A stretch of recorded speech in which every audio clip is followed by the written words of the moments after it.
के भी। और मैं हूं इस वक्त एडवोकेट प्रदीप नंबियार जी के साथ। प्रदीप जी नमस्कार। नमस्कार सर, नमस्कार। आप सब लोगों को नेशन नाउ की तरफ से जय हिंद, जय महाराष्ट्र, जय भवानी, जय शिवाजी, वंदे मातरम। वंदे मातरम। जय सियाराम, हर हर महादेव। अस्सलाम वालेकुम, गुड इवनिंग, सत श्री अकाल, शलोम, वणकम,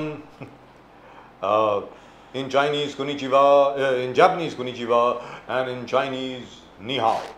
Pradeep ji. Abariyako Jambo for viewers in South Africa, East Africa, and the entire continent of Africa, wherever they speak Swahili. Wonderful. A lot of viewers from there. Wonderful. Now that we have conquered Europe, now we are looking at Africa. Isn't that wonderful? Now the only thing is that as far as the elections are concerned, everybody's been only talking about the elections. So have we. But there are a couple of issues, other issues, which have also taken up at least our attention, including the sad plight of farmers in Vidarbha and in Marathwada. I hope the government wakes up to what's been happening over there, because, you know, ठीक है, model code of conduct है, बाकी सब चीजें हैं, but these guys need help now. Pradeep ji, 51,000 hectare खड़ी फसल Exactly, sir. Marathwada में नष्ट हो गई है। Yes, yes, yes. बारिश की वजह से, अनसीजनल रेन की वजह से और हेल स्टॉर्म की वजह से, यानी ओले पड़ने की वजह से। तो मेरा ये कहना है कि भाई इलेक्शन कमीशन जो मर्जी कह ले, मॉडल कोड ऑफ कॉन्डक्ट जो मर्जी करे, मुझे ऐसा लगता है आदरणीय सम्मानीय मुख्यमंत्री जी एकनाथ शिंदे साहब को सीधा जाना चाहिए, वहाँ पे एकदम पैकेज अनाउंस करना चाहिए। क्योंकि अब तो वैसे भी जहाँ तक के महाराष्ट्र का प्रश्न है, वैसे भी चुनाव तो हो चुके हैं। सो even though the MCC, that is the model code of conduct, is still in place till such time as the results come out, but all the same, this cannot wait.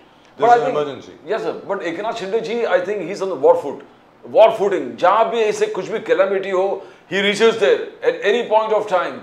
कोई वक्त नहीं है रात के, he is there, and I see that announcements that he's making are fantastic, but no chief minister has done before it. He's very bold. अब छोटे-छोटे accidents के आप देखिए. He takes the entire responsibility of the entire medication. Yes. He takes immediate say that so much compensation will be paid. I have never seen any chief minister on the spot decision लेके उसको implement कर रहे. And the farmers' issues also, he has been absolutely aggressive, he's a farmer proactive. himself. Yes, proactive, and he has been giving more than actually anything. मैंने कभी over the past decade or something, the chief ministers that we have seen, I've never seen a more proactive chief minister. Or he's on the job, he's on the field, he's न day है न रात है, वो उसका चिंता ही नहीं है, he's always there. Proactive and active. बिल्कुल exactly. And we saw how he easily climbs up hillocks. ऊपर जो चढ़ना मुश्किल होता है on the rainy season और ऐसे जो दुष्काल और अवकाल दोनों affected in Maharashtra, he goes right on the spot. To go on the right on the spot, even when there is no roads or vehicle traffic to take you out there, walk up and go. That is something that we have seen that no chief minister earlier has ever done. That. Nobody's ever done. And you can't catch him where, you know, work and dedication is concerned. But I hope in terms of Marathwada and in terms of Vidarbha, I hope they announce a package very, very quickly. Election आती हैं, election जाती हैं साहब, but farmers stay on forever. Let's be very clear. Those are the people who need help right now. Right at the moment with us from the BJP, Mr. Sanjay Thakur. Sanjay Thakur साहब नमस्कार. नमस्कार sir, नमस्कार sir. जय हिंद, जय हिंद, जय सियाराम, हर हर महादेव। हर हर महादेव। सैफरन टोपी में बहुत जबरदस्त लग रहे हो, रियली एकदम लग रहे कि Why am I not getting the proper sound from Mr. Sanjay Thakur? Can somebody check please? Sanjay Thakur साहब की आवाज़ जो आ रही है लेकिन बड़ी दबी दबी आ रही है, ज़रा आप देखें प्लीज़, जो भी साउंड कंसोल पे रहे ज़रा देखिए।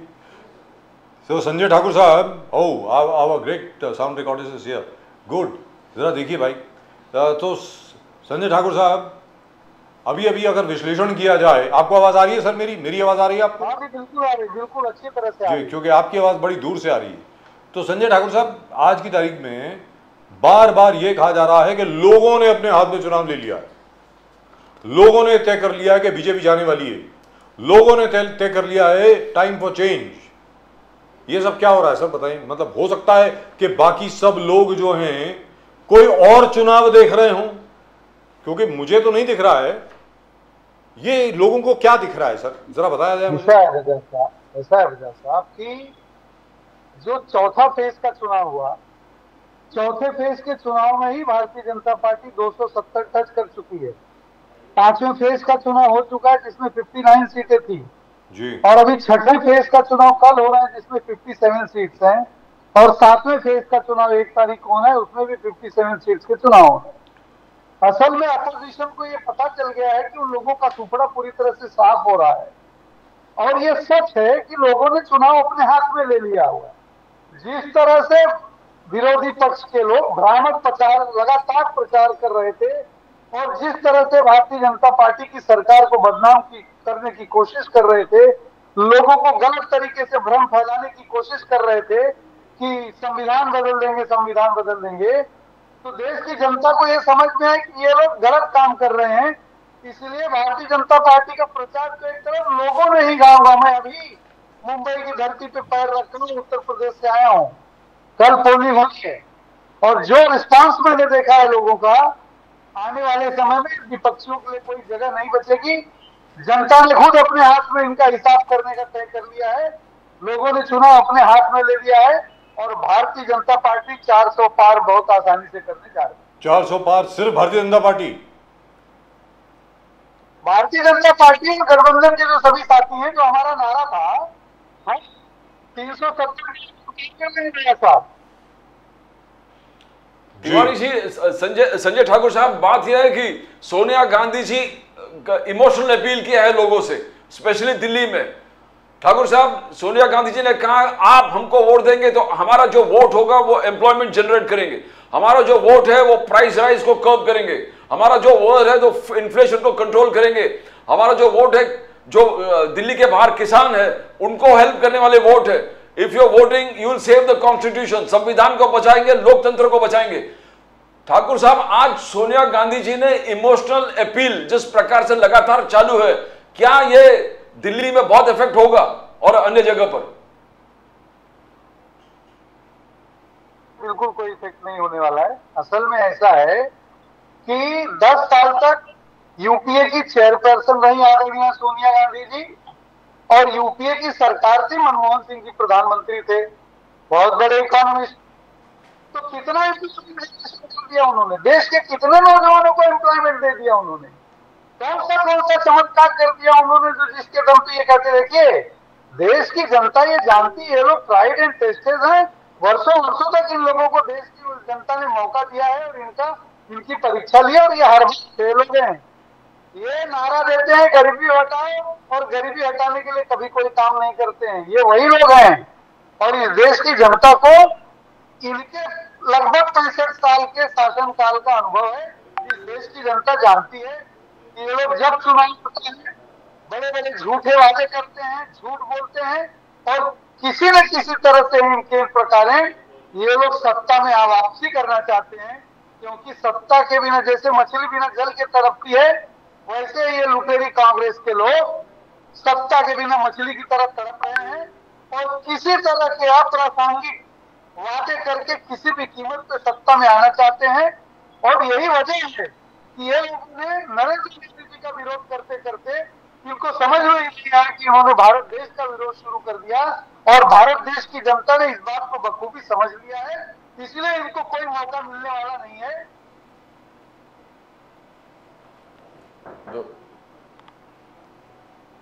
Right, I think we'll have to correct your audio, sir. We'll just have to cut you off for exactly 30 seconds. We are coming back to you in 30 seconds. आपका audio जरा correct करके 30 seconds में आपके पास आते हैं sir. We are coming back to you within 30 seconds. No, you got Sonia Gandhi's appeal. You Yes. got Kejriwal appealing to the people. Now this emotional touch, will it? Delhi में क्या होगा? साथ के साथ सीट क्या इंडिया अलायंस के पास जाएगा? Sir, it's a big challenge actually. They are fighting together, the Congress and the आम आदमी party. The problem over there is क्या है कि आम आदमी पार्टी की जो पूरी विचारधारा है, आम आदमी पार्टी की जो पूरी साख बनी है, वो एंटी कांग्रेसिज्म के ऊपर बनी है। कांग्रेस विरोधी पार्टी की तरह वो आगे बढ़े हैं आम आदमी पार्टी। तो मुझे ये जरा हैरानगी हो रही है कि कांग्रेस का कोई वोटर आम आदमी पार्टी को वोट क्यों देगा और आम आदमी का पार्टी का जो वोटर है वो कांग्रेस को क्यों देगा। आप देखिए ना, मतलब कि it's a very strange situation. You are discussing the same thing, 4-3 आप बोल रहे थे या 3-4 or 4-3? Because I don't think so. Because I think we've got Mr. और Sanjay Thakur back. ठाकुर साहब बोलेंगे 7-0 Naturally, because they were at 7. Sanjay Thakur साहब। जी बजाज साहब, थोड़ी टेक्निकल अड़चन थी, इसलिए आपके पिछले सवाल का भी जवाब मुझे लगता है मैं ठीक से दे नहीं पाया आप लोग। लेकिन अभी ठीक है सर। ठीक। तो मैं कह रहा दिल्ली में क्या होने वाला है सर? 7 सीटें हैं आपकी, 7 की 7 सीटें हैं अभी। 7 की 7 रहेंगी सर, एक भी कहीं नहीं जाने वाली है।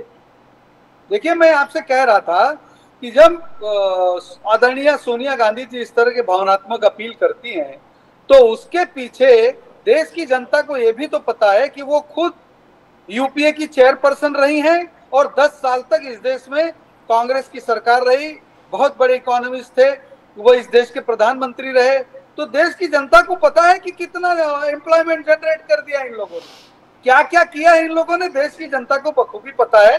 अब चुनाव का मौका है, छठे चरण के छठे फेज के चुनाव में हम पहुंच चुके हैं, इन लोगों को पता है कि इनका सुपड़ा साफ हो गया है, तो अपनी इज्जत बचाने के लिए अब इस तरह की भावनात्मक अपीलें कर रहे हैं।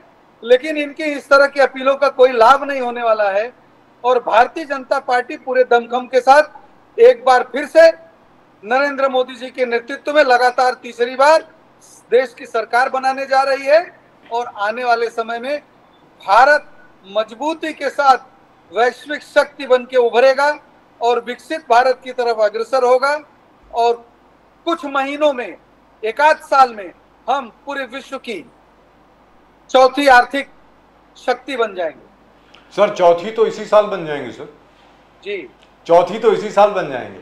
सितंबर अक्टूबर के बाद अनुमान ये है कि हम जापान को ओवरटेक कर लेंगे, the way we are moving right now, because we have already crossed $4 trillion in terms of overall GDP. I think by September October we will be at about $4.57 trillion and we will be the 4th largest economy. On that I don't think there should be a problem. तो sir ये बताएं कि अभी जैसे राहुल गांधी और अखिलेश यादव जी की जो सभाएं हो रही हैं वहां पर जनता तो बहुत आ रही है सर, ये मानना पड़ेगा। ये क्या है?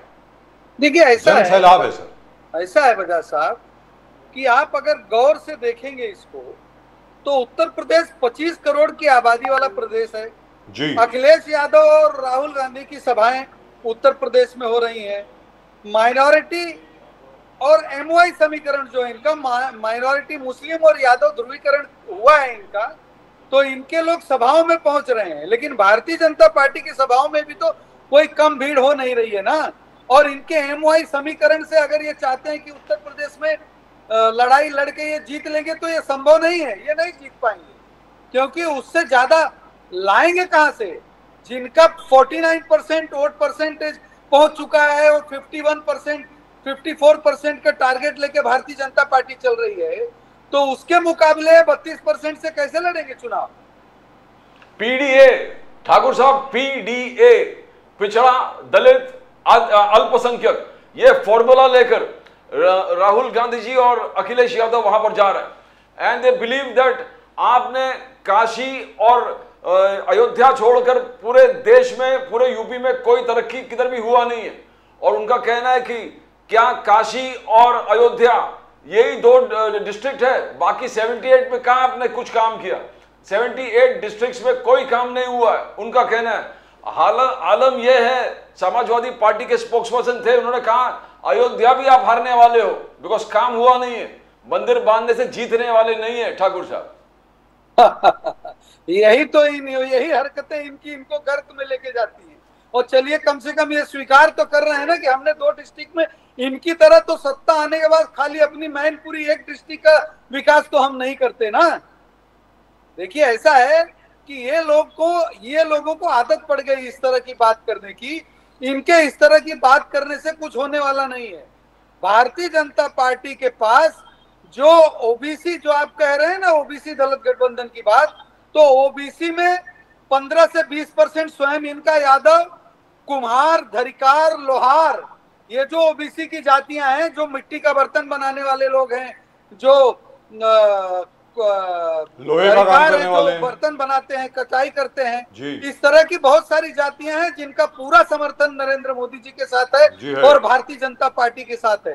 पिछड़ों में भी अति पिछड़े और पिछड़े जो हैं, भारतीय जनता पार्टी के घर के संबंध हो गए हैं उनसे। हमने करोड़ों करोड़ों लोगों को घर का संबंध जोड़ा है, उनको शौचालय दिया है, उनको मकान दिया है, जो ये लोग लगातार सत्ता में रहने के बाद कभी पूछा नहीं इन लोगों ने। हम उनके बच्चों को राशन दे रहे हैं, उनकी शिक्षा की व्यवस्था कर रहे हैं, कोविड में उनको मेडिसिन पहुंचाई है, उनकी दवाइयां कराई हैं। वो हमको छोड़ के इन जालसाजों के पीछे चले जाएंगे, ऐसी इनकी सोच है। ये बहुत बड़ी गलतफहमी में है। इस देश का अधिकतर पिछड़ा, इस देश का दलित नरेंद्र मोदी जी के साथ है और 4 तारीख को इन लोगों के सामने ये बात सत्यापित हो जाएगी। तो सर 80 में से कितनी यूपी में? 80 में से 74-75 तो फिक्स है और बहुत कांटे की लड़ाई है बाकी 5 सीटों पे। अगर सारी चीजें ठीक ठाक गई तो 80 में से 80। क्या बात है सर, 16 का तो वैकेंसी है ही वहां पर, 16 का वैकेंसी अभी है। तो मैं अभी आया हूँ उत्तर प्रदेश से, एयरपोर्ट से आया हूँ, घर पहुंचा हूँ और आपके साथ आपकी डिबेट। सर कहाँ गए थे उत्तर प्रदेश में, किस जगह थे सर? नहीं, मैं पूर्वांचल की सीटों पे था, जौनपुर बनारस उस तरफ घूम के आया क्या हूँ। हाल है हमारे मित्र का, क्या हाल है? बहुत बढ़िया है, बहुत बढ़िया। चुनाव जीत रहे हैं 1 लाख से ज्यादा मतों से। इसमें तो कोई दो राय है नहीं, उन्होंने तो टिकट ही चेंज करा दी सर। अरे उन्होंने बीएसपी की तो टिकट ही चेंज करा दी सर, मायावती ने मानना चेंज कर पड़ेगा। दी, ये तो मैं नहीं जानता। कृपा शंकर सिंह जी को मानना पड़ेगा सर, मानना पड़ेगा। अरे बाप रे बाप, कमाल है सर। तो राजनीति के धुरंधर खिलाड़ी हैं ये तो आप जानते बिल्कुल ही हो। दुरुस्त बात है, मानना पड़ेगा, इसमें कोई दो राय नहीं है। बट ये- we'll be very very happy, let's be very clear, नहीं, आप जीत रहे हैं। जौनपुर की दोनों सीटें हम जीत रहे हैं। कमाल है सर, जबरदस्त जबरदस्त। दिल्ली में केजरीवाल जी का कहना है कि मोदी जी के डिक्टेटोरियल टेंडेंसीज देखिए, वो आगे जाके 1 नेशन 1 लीडर होने वाले, जैसे 1 नेशन 1 टैक्स था, 1 रैंक 1 पेंशन है, तो आगे जाके मोदी जी ऐसे करेंगे, 1 नेशन में सिर्फ 1 लीडर बचेगा, 1 लीडर मोदी जी, बाकी सबको जेल में डाल देंगे। हमको केजरीवाल जी को जेल में डाल दिया। अब पूरे आम आदमी पार्टी दिल्ली में बाहर निकल के आए। केजरीवाल जी का कहना है कि जेल का बदला वोट से देंगे, जेल का बदला वोट से देंगे, तानाशाही को खत्म कर देंगे। क्या ये इफेक्ट होगा ठाकुर साहब, जेल का बदला वोट से? नामबियार साहब, अगर आप केजरीवाल जी के 2019 के भाषण भी सुनेंगे तो जो उनके 2019 के भाषण थे, संविधान बदल देंगे, देश बदल देंगे, डिक्टेटरशिप ला देंगे, अरे लगभग 400 सीटें तो हमने 2019 में भी पाई थी। तो हमने तो ऐसा कुछ नहीं किया। हाँ, हमने भ्रष्टाचारियों पे नकेल जरूर कसी है और आज 19 की तरह ही 2024 में भाषण दे रहे हैं। उसमें सिर्फ इन्होंने एक एडिशन किया है कि अगर आप लोग हमको वोट देंगे, भारतीय जनता पार्टी को वोट नहीं देंगे तो मैं जेल नहीं जाऊंगा, और अगर आप लोगों ने भारतीय जनता पार्टी को वोट दे दिया तो मैं जेल चले जाऊंगा। तो ये क्या ये कह रहे हैं केजरीवाल कि जिस सुप्रीम कोर्ट ने उनको ये कहा कि आपको कैंपेन करने के लिए इजाजत दी जा रही है और 2 तारीख को आपको सरेंडर कर देना है और वापस जेल जाना है, इसका मतलब है कि इनके ऊपर जो आरोप लगाए गए हैं उसमें तथ्य है।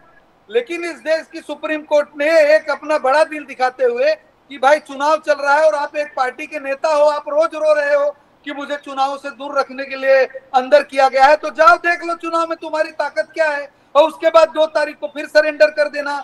अब अगर इनको वोट मिल जाएगी तो ये अपने वोट से क्या सुप्रीम कोर्ट का फैसला बदल देंगे क्या? या अगर ये सत्ता में पहुंच जाएंगे तो ये सरेंडर नहीं करेंगे और सुप्रीम कोर्ट को धमकाएंगे कि हमको ऑर्डर दे दो।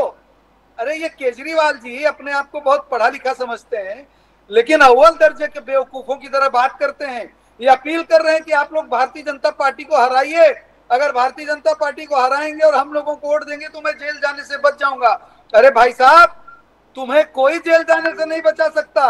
सुप्रीम कोर्ट का आदेश है 2 जून को वापस आपको जाके सरेंडर करना है और जेल जाना है तिहाड़, और आपके रोने से कुछ नहीं होगा, कोई वोट देने वाला नहीं है। और केजरीवाल सबसे भ्रष्ट, सबसे अनैतिक और सबसे झूठे राजनीतिज्ञ हैं इस देश के, और इस देश की जनता इस बात को समझ गई है।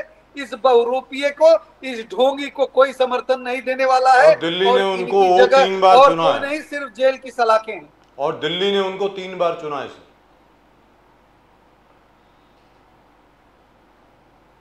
संजय ठाकुर हाँ, साहब, दिल्ली के लोगों से यही तो दिल्ली के लोगों को धोखा हुआ, इनकी चिकनी चुपड़ी बातों में दिल्ली के लोग आ गए थे, 3 बार। लेकिन अब इनको समझ में आ रहा है ना, 3 बार। सोशल मीडिया पे चल रहा है जो 2019 के भाषण थे वही 2024 के हैं, एडिशन है खाली कि मुझे जेल जाने से बचाना है तो वोट दे दो। अरे भाई, तुम्हारे जैसे भ्रष्टाचारी को देश की जनता, दिल्ली की जनता जेल जाने से क्यों भला बचाएगी?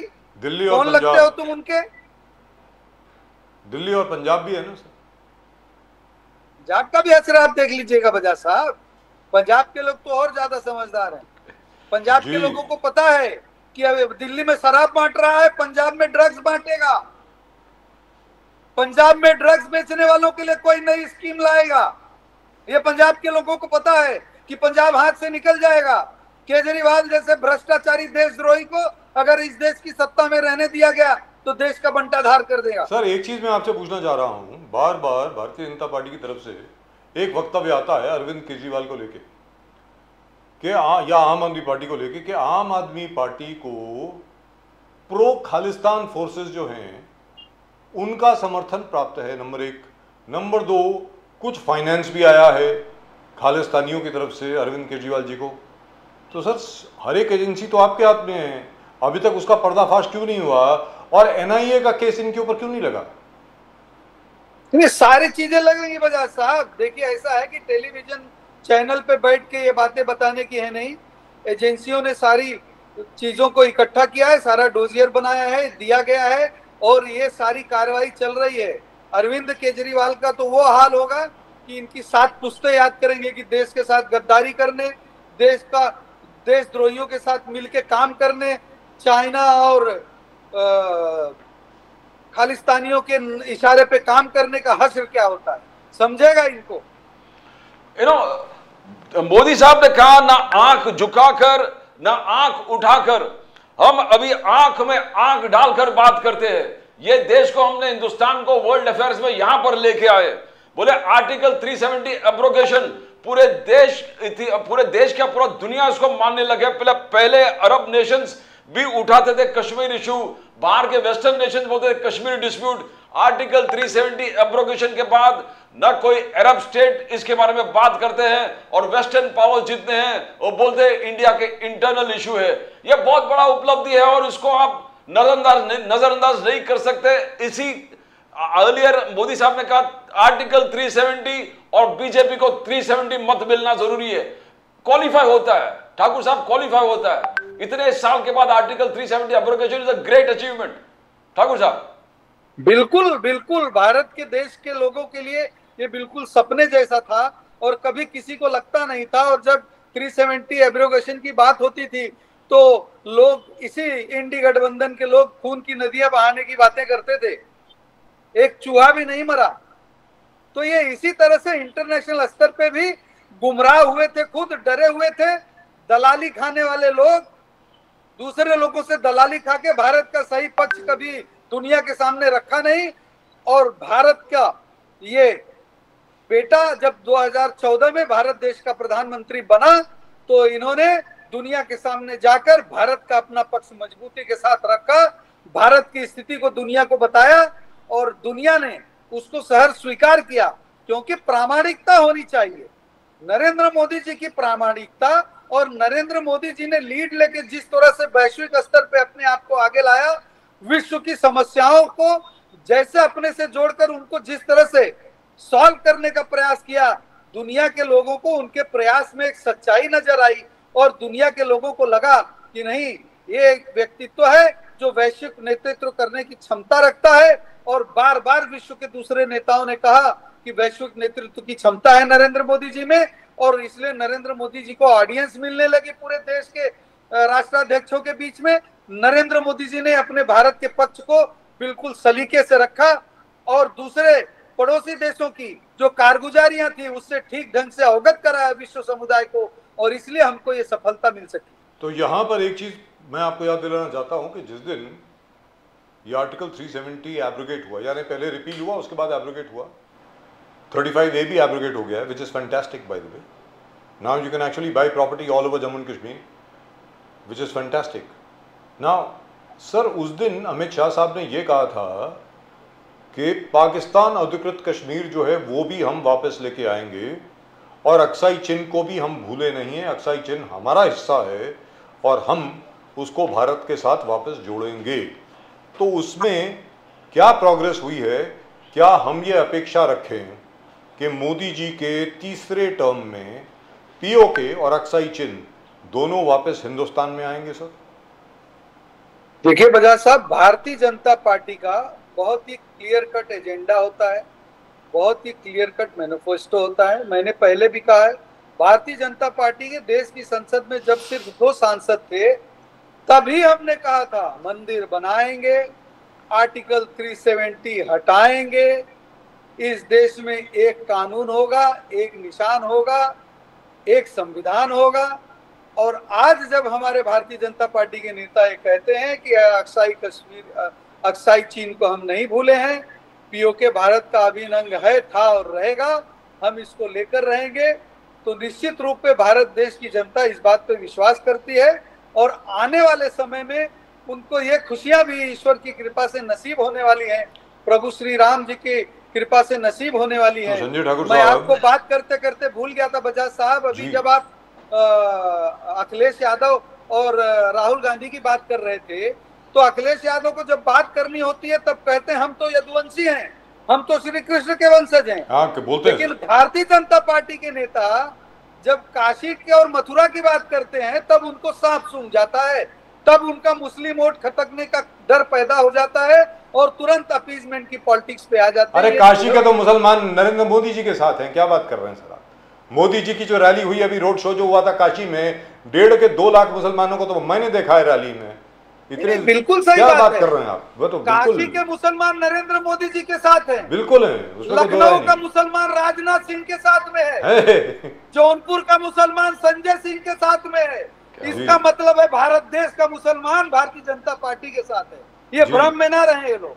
ये दुरुस्त बात है, उसमें कोई दो राय नहीं है। ये तो पुरानी बातें हो गई ना सर, ये तो पुराने के टाइप की politics. I have always said this and I don't know whether you heard me से दिस बिफोर और नॉट। वो क्या है कि सर, वो नरेंद्र मोदी साहब जो है ना, वो अभी नेट जैसे आजकल आ गया ना, Netflix, Amazon prime, OTT platforms, HD, 3D vision, ये सब चीजें हैं, वो नरेंद्र मोदी हैं। कांग्रेस और अखिलेश यादव है ना सर, वो पुरानी 1940 की जो ब्लैक एंड व्हाइट फिल्म होती थी, वो है, यू नो, कि भाई क्या दिल का लगाना कोई दिल लगी, वगैरह वगैरह वगैरह। तो वो सब खत्म हो गया अभी। 2 बीघा जमीन, क्या पाथर पांचाली, ये सब चीजें हैं, वो दैट्स अ सेपरेट इशू। लेकिन मैं आपसे प्रदीप जी, सॉरी, एक छोटी सी बात मैं आपसे जानना चाह रहा हूँ कि आज की तारीख में यूट्यूब के ऊपर ना, I don't know how, what is the truth in there, we don't know, क्योंकि कोई कंफर्म करने का कोई तरीका नहीं है। पाकिस्तान ऑक्यूपाइड कश्मीर में और गिलगिट बाल्टिस्तान में बहुत रैलीज हो रही हैं, यूट्यूब पे दिखता है, मुझे मालूम नहीं सच है कि नहीं, वेरी फ्रैंकली। वो कहते हैं पाकिस्तान आर्मी गो बैक, नीचे लिखा है we want to join India, हम हिंदुस्तान के साथ आना चाहते हैं, ऐसा वहाँ के लोग कह रहे हैं तथाकथित तौर पे। ये यूट्यूब में बहुत वीडियोस हैं इस वक्त। लिहाजा ज़मीन, अगर ये सच है तो ज़मीन वहाँ पर तैयार हो गई है कि भारत के साथ पाकिस्तान ऑक्यूपाइड कश्मीर को फिर वापस ले आया जाए। आप इसके बारे में क्या कहेंगे सर? नहीं, बिल्कुल सच बात है। चूंकि हमारा पड़ोसी देश जो पाकिस्तान है, उसका इतना अत्याचार बढ़ चुका है गिलगिट बाल्टिस्तान उस तरफ के इलाके में, वहां के लोगों को सिर्फ और सिर्फ इस्तेमाल किया जा रहा है, उनको कोई सुविधाएं नहीं दी जा रही हैं, बर्बर अत्याचार किया जा रहा है उनके ऊपर, और सिर्फ अपनी जमीन हमारे कब्जे में रहे इसलिए उस जमीन को कब्जे में रखे वहां के लोगों के मानवाधिकार का जो उल्लंघन हो रहा है, विश्व समुदाय को भी तो ये दिख रहा होगा ना बजाज साहब। सर अभी तक एक चीज मैं छोटी सी आपको बात बताता हूं कि पाकिस्तान ऑक्यूपाइड कश्मीर का, जिसको वो लोग आजाद कश्मीर बोलते हैं, उनके जो प्राइम मिनिस्टर रहे हैं पिछले 3 या 4 जो रहे हैं, उनको प्राइम मिनिस्टर बोलते हैं अभी वो। सर वो कश्मीरी नहीं बोलते, वो पंजाबी बोलते हैं। वो पंजाबी हैं, दे आर नॉट कश्मीरीज। और ये कहा जाता है कि पीओके में, क्योंकि हम लोगों ने तो भाई आर्टिकल 370 के तहत we allowed the entire region to remain pure, वहां पर हमने देखा कि भाई कश्मीरियों को वहां से बाहर ना निकाला जाए, ये ना किया जाए, वो उनके ऊपर अत्याचार ना हो, ये ना हो। उधर तो there is no such restriction, कोई भी जाकर के कुछ भी खरीद सकता है। अब पीओके में ज्यादातर पंजाबी हैं, कश्मीरी तो बचे नहीं। आई don't know whether you know this, मुझे मालूम नहीं आपको ये मालूम है कि नहीं है। पीओके में कश्मीरियों की तादाद जो है वो बहुत कम हो गई है। प्रदीप जी यहां पर आते हैं ठाकुर साहब, शरद पवार जी कह रहे हैं कि मोदी जी बार बार बोल रहे हैं 400 पार, अब कब की बार 400 पार, बोले मुझे आंकड़ा समझ में नहीं आ रहा है, मोदी जी मुझे समझाए कि 400 कहां से आने वाले, from where, how. Sharad Pawar ji का कहना है, बोले कि मैं इंडिया शाइनिंग कैंपेन देखा था 2004 में, 2004 में इंडिया शाइनिंग कैंपेन, तभी में प्रफुल्ल पटेल आए थे और मुझे बोले थे कि हमको बीजेपी ज्वाइन करना है, तो मैंने कहा था देखो ये India shining can not convert into vote, votes में तब्दील नहीं होगा। और आज भी पवार साहब का कहना है कि ये जो व्यक्तिगत अटैक कर रहे हैं मोदी जी, कभी कहते हैं कि उनको की भटकती आत्मा है, नकली सेना है, नकली एनसीपी है, बोले महाराष्ट्र की जनता इसको एक्सेप्ट नहीं करेंगे और इसका विरोध करेंगे और वोट हमको पड़ने वाले 50%। How do you see Sharad Pawar statement Thakur साहब? बोले कि हम बहुत चुनाव देख ले, 400 पार नहीं आएंगे इनके। हाँ, बिल्कुल मान्य है, पवार साहब ने बहुत सारे चुनाव देख लिए, नामबियार साहब, लेकिन क्या पवार साहब इस बात को भी स्वीकार करेंगे कि अगर बारामती हार जाते हैं, सुनेत्रा पवार जीत जाती हैं, तो क्या राजनीति से संन्यास ले लेंगे? क्या बहुत चुनाव देखा है उन्होंने?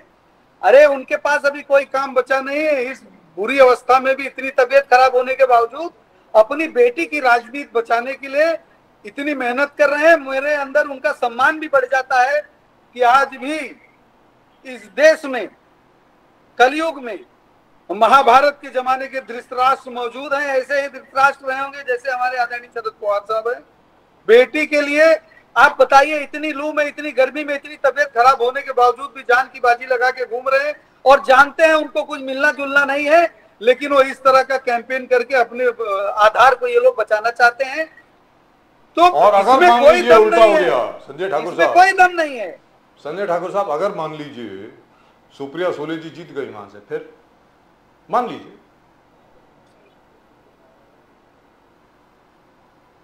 संजय ठाकुर साहब नहीं, कैसे जीत जाएंगे बजाज साहब? जैसे पहले जीती थी, 5 बार जीत चुकी हैं, इस बार जब तब जीती थी तब उनके सामने, जब पहले जीती थी तब उनके सामने अजीत पवार नहीं लड़ रहे थे ना।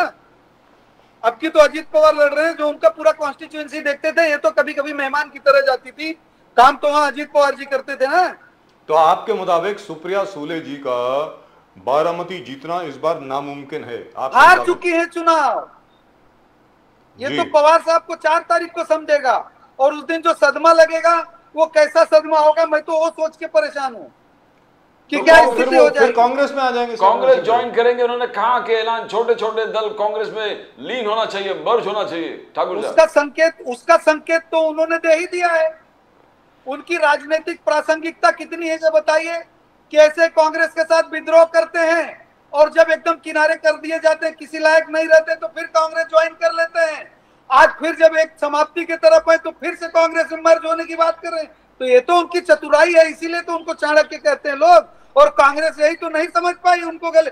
अरे भाई देखिए कितने सही तरीके से 2014 में जब सनातन फोर्सेस एक साथ थी, राइट विंगर्स एक साथ थे, तो उन्होंने बिना कहे आदरणीय देवेंद्र फडणवीस जी की सरकार को बाहर से समर्थन दे दिया। क्या जरूरत थी? किसने समर्थन मांगा था उधर से डराने के लिए? किसको? उद्धव ठाकरे को। बाला साहब ठाकरे के जमाने में कभी भी शरद पवार बाला साहब ठाकरे से, पूजनी बाला साहब ठाकरे से अपना बदला नहीं ले सके।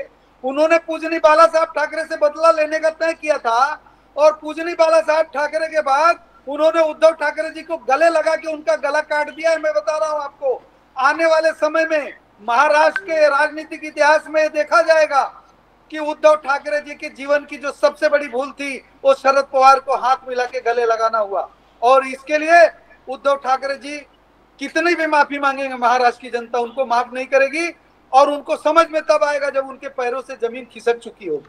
शरद पवार जो कहते हैं वो करते नहीं, और जो करते हैं वो कभी कहते नहीं। संजय ठाकुर साहब, आखिरी सवाल ये, बाजार में बड़ी खबर है कि 4 जून का इंतजार कर रहे हैं सब लोग, वो तो कर ही रहे हैं, रिजल्ट पे डिपेंड करेगा कि क्या एक बार फिर आप लोग यानी भारतीय जनता पार्टी उद्धव ठाकरे जी की घर वापसी करवाते हैं या नहीं।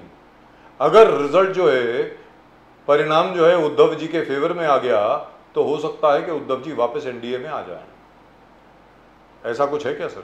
देखिए ऐसा है बजाज साहब, ये सारे हाइपोथेटिकल क्वेश्चन है। अगर हम कह रहे हैं 400 पार होंगे तो हमको उद्धव ठाकरे की जरूरत क्या पड़ जाएगी? और आप उद्धव ठाकरे जी की भाषा देख रहे हैं, उनकी तिलमिलाहट जिस तरह से, वो तो चाह ही रहे हैं, वो इतने गंदे तरीके से बात कर रहे हैं कि कोई मुझे फोन करके पूछ ले, अरे भैया क्या हो गया ऊपर से, लेकिन कोई तवज्जो नहीं दे रहा है, उनको कोई पूछने के लिए तैयार नहीं है।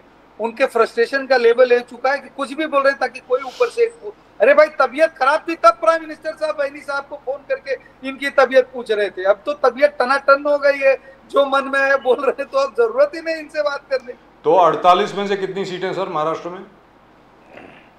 48 में से 45 तो ही हैं, बाकी 3 का भी अभी बताते हैं आपको।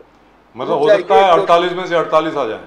हाँ हाँ बिल्कुल ऐसा हो क्या बात है सर, क्या बात है। संजय ठाकुर साहब, बहुत मजा आता है आपसे बात करके, थैंक यू सो मच। और आपने बड़ी अच्छी खबर दी हमें, बाकी लोगों ने भी दी, अकेले आपने नहीं दिए। 3-4 दिन से, 1 हफ्ते से पूरा माहौल चेंज हो गया है जौनपुर का, और हो सकता है कृपाशंकर सिंह जी 1.5 या 2 लाख वोटों से जीते हैं। ये खबर आई है हमको जी, ये खबर आई है हमको जब से आपने बीएसपी में टिकट में बदलाव करा दिया है, तब से बहुत जबरदस्त काम किया है सर, मानना पड़ेगा। आखिरकार हमारे मित्र हैं, भाई हमारे छोटे, ऐसी क्या बात है कृपाशंकर? नहीं, वहाँ लगातार प्राइम मिनिस्टर साहब ने मीटिंग की है, जी करिए, लेकिन फिर भी इसमें बहन मायावती जी को मैं उम्मीद करता हूँ जरूर धन्यवाद जरूर करेंगे कृपाशंकर सिंह जी जीतने के बाद। वो नहीं करेंगे तो हम लोग कर देंगे उनके ब्याह। नमस्कार सर, जय हिंद, जय महाराष्ट्र, जय भवानी, जय हिंद, जय महाराष्ट्र, जय सिया राम, हर हर जय महादेव, सिया राम, हर हर महादेव, हर हर महादेव। Thank you sir. लेकिन क्या स्मार्ट दिख रहे हैं सर, स्मार्ट दिख रहे हैं बहुत, देखा? Thank you sir, thank you, fantastic, he is looking really good. Thank you so much sir, thank you so much, God bless you sir, thank you very much.